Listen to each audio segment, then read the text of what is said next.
Hello বন্ধুরা, নতুন একটা ভিডিওতে তোমাদের সবাইকে স্বাগত। আশা করি তোমরা সবাই ভালো আছো, আমিও বেশ ভালো আছি। দেখো কি সুন্দর রেডি হয়ে চলে গিয়েছি লেক মলে, কারণ লেক মলে কয়েকটা জিনিস কেনাকাটা করার ছিল, ওই জন্য তাড়াতাড়ি সকাল সকাল বেরিয়ে পড়েছি লেক মলে। আর গিয়ে পড়েছি বৃষ্টির কবলে। তো লেক মলে কেনাকাটার পরেও আমাদেরকে এরকমভাবে ঘুরতে হচ্ছিলো লেক মলে, কারণ এতটাই জোরে বৃষ্টি নেমেছিল আর 1 থেকে 1.5 ঘন্টা ধরে বৃষ্টি হয়ে যাচ্ছিল। তো তারপরে একটু লেক মল ঘুরে টুরে নিয়ে চলে গিয়েছিলাম আমার ফেভারিট জোনে। তোমাদের মনে আছে বন্ধুরা, এর আগেও আমি লেক মলে এসে আমার ফেভারিট জোনের কথা তোমাদেরকে বলেছিলাম। তোমাদের মনে হয় এই যে দেখো, এটা হলো গিয়ে আমার ফেভারিট জোন,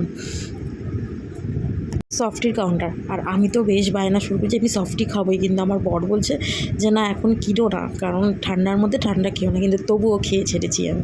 তো যাই হোক, চলে গিয়েছিলাম সফটির দোকানে, একটাই সফটি কিনেছিলাম, দুজন মিলে শেয়ার করে খেয়েছিলাম।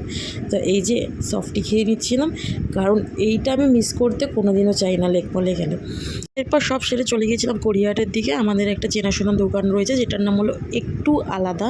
তো সবসময় এই দোকানেই যাই আমরা গড়িয়াহাটে গেলে। এই দোকানে গিয়েছিলাম কয়েকটা শাড়ি ফাড়ি কিনতে, কারণ মামুনির জন্য গিফট দেবো বলে। আর তারপরে চলে গিয়েছিলাম কেকের দোকানে, কেক কিনে বাড়ির দিকে চলে আসবো, কারণ প্রচুর খিদে পেয়েছিল, স্নান হয়নি, কিছু হয়নি।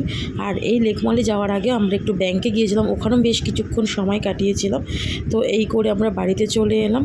আর বাড়িতে চলে এসে তারপরে আলু কাবলি, এটা হলো গিয়ে আমার মোস্ট ফেভারিট। তো যাই হোক, খুব ঝাল ঝাল টক টক দিয়ে একটু আলু কাবলি খেয়ে নিচ্ছিলাম। আর তারপরে তোমাদেরকে দেখালাম যে ওইটা ছাড়াও আর কী কী কিনেছিলাম। এই যে একটু ফ্ল্যাগ কিনে নিয়েছিলাম সাজিয়ে রাখার জন্য। তারপর মামুনিকে বলেছিলাম যে তুমি চোখ বন্ধ করো, তোমার জন্য সারপ্রাইজ আছে। তো চোখ বন্ধ করেছে, আমি বলছি হাত পাতো, আর আমার বর তারপরে হাতের মধ্যে গিফটটা দিল। দেখো কি খুশি, কালারটা ওনার খুব ফেভারিট কালার, ওই জন্য আরও বেশি খুশি হয়েছে। তো যাই হোক, শাড়িটা বেশ পছন্দ হয়েছে। আমার শাড়ি, আমিও একটা শাড়ি কিনেছিলাম বন্ধুরা, সেটাও তোমাদের সাথে একটু শেয়ার করি। এটা হচ্ছে বাংলাদেশি শাড়ি, বাংলাদেশি কি সিল্ক একটা নামটা ছিল, দারুণ পছন্দ ছিল শাড়িটা। তো না কিনে থাকতেই পারলাম না, তো ওটাও কিনে নিলাম।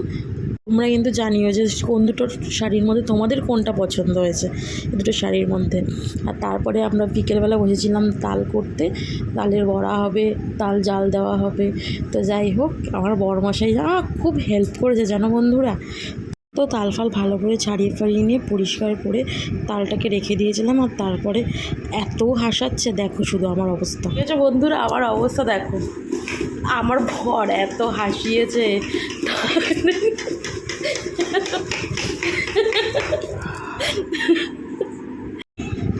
তারপরে তালটা গুলিয়ে ফুলিয়ে নিয়ে তালের বড়া সুন্দর করে ভেজে নিয়েছি, আর তার সাথে গরম গরম চা নিয়ে নিয়েছি।